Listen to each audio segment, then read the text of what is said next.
आप सबको जय मसीह की। मैं परमेश्वर का धन्यवाद करती हूँ कि उसने एक नया दिन दिया। देखो मेरे प्यारे बहनों और भाइयों, बहुत से लोग ऐसे हैं जो ये दिन नहीं देख पाए, लेकिन हम जीवित हैं इस पृथ्वी पे, तो हमें उसका हर दिन उसका धन्यवाद करना है कि उसने हमें जीवित रखा। इसलिए जीवित रखा ताकि हम परमेश्वर के कार्यों को कर सकें, सुबह उठ के प्रार्थना कर सकें। हम बहुत से काम हैं जो हमें करने हैं, तो हम उस चीज़ के लिए परमेश्वर को दिन प्रतिदिन धन्यवाद ज़रूर दें, क्योंकि जब आप धन्यवाद की भेंट चढ़ाते हैं तो उससे हमारे पिता का मन बहुत आनंदित होता है। आप देखिए, अगर आप कहीं बर्थडे पार्टी में जा रहे हैं, शादी में जा रहे हैं, आप कहीं भी जा रहे हैं, अगर आप किसी को गिफ्ट देते हैं तो कैसा रिएक्ट करते हैं? बहुत खुश हो जाते हैं वो, है ना। जब हम किसी को गिफ्ट देते हैं तो वो बहुत खुश हो जाते हैं, बहुत आनंद बनाते हैं। या उनको किसी चीज़ की ज़रूरत है और उस सही समय पे हम उनकी हेल्प कर देते हैं, तब भी वो कितना आनंद बनाते हैं। तो आप ये सोचिए, जब आप परमेश्वर का धन्यवाद करते कि प्रभु घर दिया आपने, बच्चे दिए, एक अच्छा जीवन साथी दिया, बहुत सी ऐसी बातें हैं जिसके लिए हम परमेश्वर को धन्यवाद दे सकते हैं। तो भूलिए मत कि दिन प्रतिदिन हमें परमेश्वर का धन्यवाद करना है। आप देखिए, हम खुद अपनी आंखों से देखते हैं कि जगह जगह में कितना लोग बाहर पड़े हैं, बाहर सोते हैं। हम उसको धन्यवाद दें, हमें उनके लिए भी प्रार्थना करना है। दिन प्रतिदिन हमें उनके लिए प्रार्थना करना है और इधर उधर टाइम समय ना बर्बाद करते हुए हमें प्रार्थना में आगे बढ़ना है, हमें वचन पढ़ना है, क्योंकि परमेश्वर ने हमें एक अधिकार दिया है वचन पढ़ने का, प्रार्थना करने का। तो हमारे पास वो अधिकार है।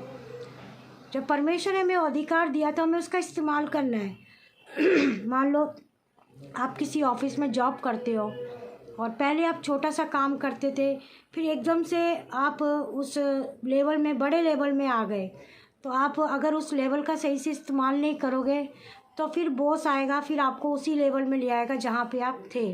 तो हमें इसका सही इस्तेमाल करना, हमें प्राउड नहीं करना, हमें ये नहीं सोचना कि अरे मैं तो कहाँ से कहाँ पहुँच गया। नहीं, ये प्राउडनेस कभी हमारे अंदर नहीं आना चाहिए। हमें उसका सही चीज़, हमें उसका सही तरीके से इस्तेमाल करना है ना। प्राउडनेस नहीं करना। अगर परमेश्वर ने हमें चुना है तो उसका प्राउड नहीं करना कि हम बहुत आराधना अच्छी कर सकते हैं या हम बहुत चीज़ों में हम वचन अच्छे से पढ़ सकते हैं, उसे कुछ नहीं आता। नहीं मेरे प्रियो, मेरी बहनों, मेरे भाइयों, कि देखो पतरस कौन था? एक मछुआरा था, है ना। तो परमेश्वर ने उससे क्या कहा? आज से तू आत्माओं को बचाएगा। पतरस तो मैं जहाँ तक देखती हूँ कि ज़्यादा पढ़ा लिखा नहीं थे, कुछ नहीं थे परमेश्वर के चेले, जहाँ तक हम देखते हैं।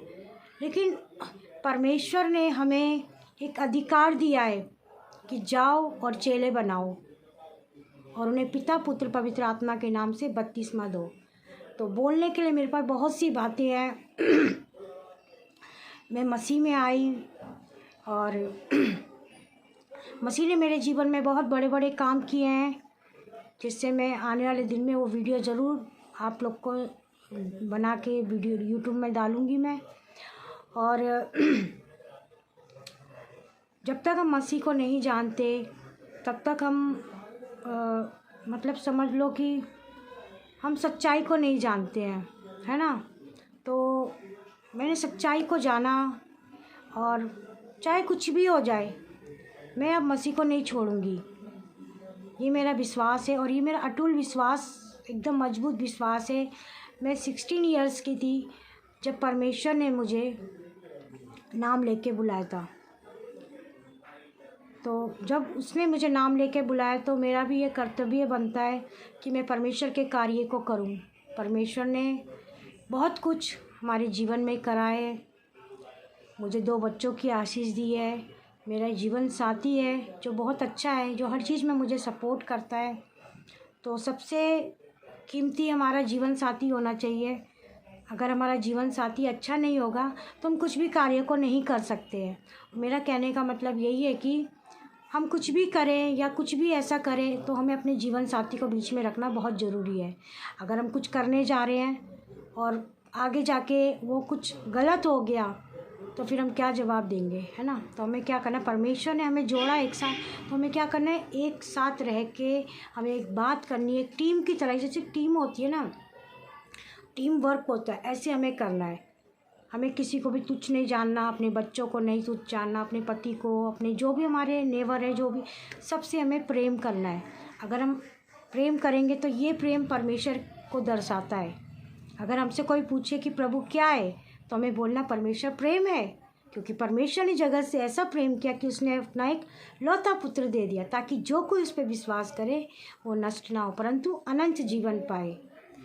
तो मेरी आपसे यही कहना है कि अपने बच्चों को प्रोटेक्ट में रखें और अपने बच्चों की देखभाल करें, और प्रभु के लिए भी काम करना है, परिवार भी देखना है, बहुत सी बातें हैं। लेकिन आप दोनों को सिस्टमेटिक तरीके से अगर आपको परिवार चलाना है तो आपके उस पहले प्रार्थना से शुरुआत करनी है कि प्रभु मुझे परिवार भी देखना है, मुझे आपके कार्य को भी करना है, मैं कैसे करूं। जब आप प्रार्थना करेंगे तो परमेश्वर आपके लिए मार्ग खोलेगा, क्योंकि वो मार्ग खोलने वाला परमेश्वर है। तो